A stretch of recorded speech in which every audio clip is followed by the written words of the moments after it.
Alexa, everyone's best friend, sorry Siri, you're out the door, is now moving out of your home and into your hotel room. She has legs? Yes, she sprouts legs. She's like a gremlin, just throw water on her and she multiplies. Okay. Don't feed her after midnight. Alexa for Hospitality is Amazon's new initiative to inundate artificial intelligence wherever you go.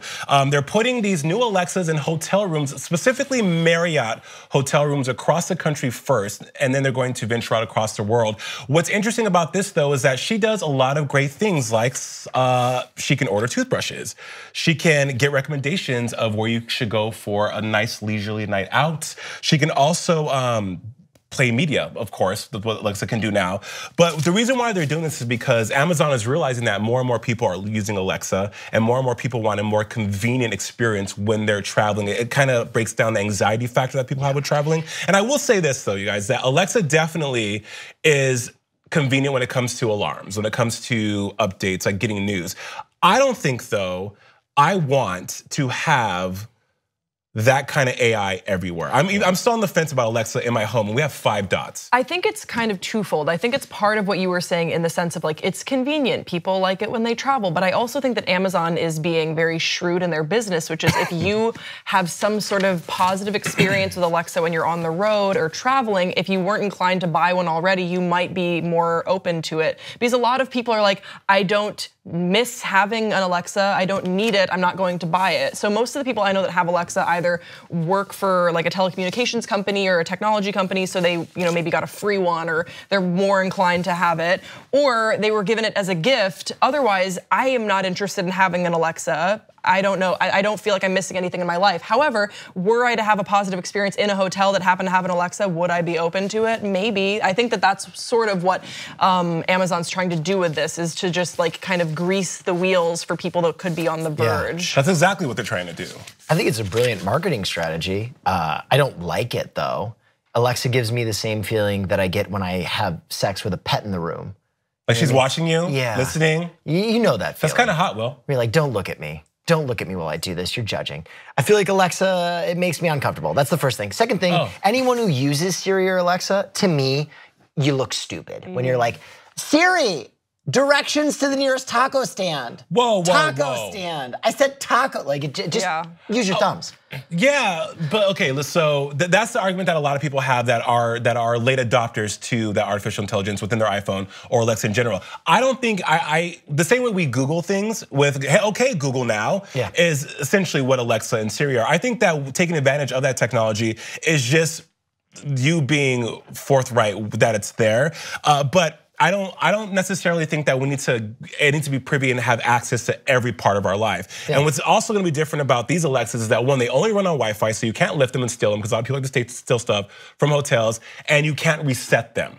So meaning like, you can reset your Alexa and you could start, like you can reboot it, I guess. You can't with these.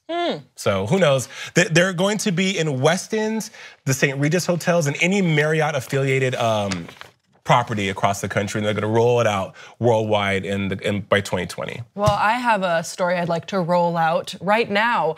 We're talking about helicopter parenting. What is helicopter parenting? It's the term that we throw around when we talk about parents that are maybe too present in their children's life. They're helicopters, they're hovering, they're just all in your business. Well, a new study from the University of Minnesota says that so-called helicopter parenting could be linked to behavioral problems in children. Oh my gosh, I never would thought that. Yeah, it's pretty obvious. So what they are suggesting is that children learn how to handle situations, and if you are too present as a parent, then they won't learn how to handle those emotions and situations, and this is part of what they did. So at the age of 2, they had mothers and children.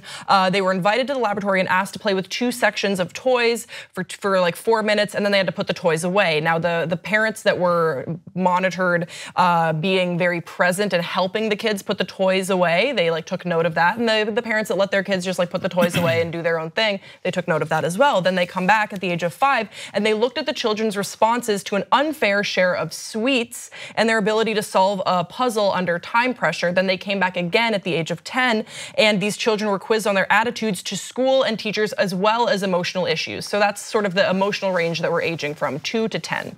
This is what one of the researchers said. Children who develop the ability to effectively calm themselves during distressing situations and to conduct themselves appropriately significantly had an easier time adjusting to the increasingly difficult demands of pre-adolescent school environments. So this to me sounds like a duh. Yeah. Did it sound like a duh to you guys as well? I mean, I like that they were thorough in their research and tracking it over periods of time. I think that's important, of course. But the ultimate conclusion is something that you could just know from your friends. Yeah. You kind of know that friend that has a parent that's like way too present and how they turn out. Yeah, for sure. Some studies are just like, that was a waste of energy. Well, I don't think it was a waste because it's nice to quantitate, to look at this, the factors in like a more quantitative way and to be more, I guess, official with it. But I also scientific. Yeah. But at the end of the day, it wasn't very surprising. Yeah. But it's a good headline. I think people click on it. It makes a good share on Facebook. I mean, seriously, like that's what I think of when I see a headline like that. I think of my friends who are mothers who might be like, hey, moms out there, like, or they'd share it with the headline, like, that's why I let Jackson put away his own Legos. Yeah. Yeah, I when it comes to parenting, I think you should be definitely hands-on. I think you have to strike a healthy balance, but fine. There it be. Last study, another study that just came out. These studies say you guys are crazy. There's a study that says that you are happier living in a busier city than you would be living in a rural location, which have they ever lived in Los Angeles? What are they talking about? In October of 2017, a study conducted by the researchers for Oxford University and the University of Hong Kong assessed the health of 419,562 individuals from 22 British cities. The studies conclude that those living in higher density areas were more likely to lead a happier and more active life than those living in suburban regions. Despite the fact that there are negative side effects for an individual living in a city, such as increased likelihood to becoming a smoker, greater risk of drinking, etc., they still say that yes, you are going to be so happy living in a bigger city. When I read this, I thought wait, hold on. Will. This is Drek.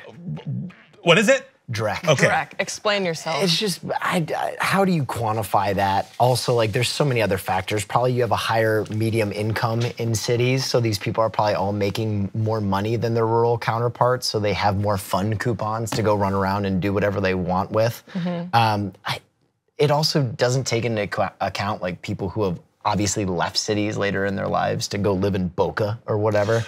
What was inaccurate about this, you make very good points there with the financial aspect, but we are on a hamster wheel. I always feel, especially living in a major metropolitan area like Los Angeles, or it depends on what industry you work in, but it's always go, go, go, go, go, go. You really don't have time for a lot of self-care. You really don't have time to, more time to not be present. You don't have time to really take the time to just relax and chill because it's a rat race. So, and I think that goes for any big city, Philly, Dallas, New Orleans, Denver, any place that is bustling with opportunity. We want to take advantage of that, but that requires a sacrifice on our own mental health. And we therefore go into, we adopt bad habits like smoking, like drinking to cope. No, I mean, that's a good point. I also think that we can't forget that being in a city, you're exposed to so much art and culture, and there is that as well, and just amazing food and communities. And so I understand part of this, but I also hear you guys. The other thing they don't factor is not all cities are created equal. Right. There are some cities that are not good places to be, as opposed to like a Chicago where every street is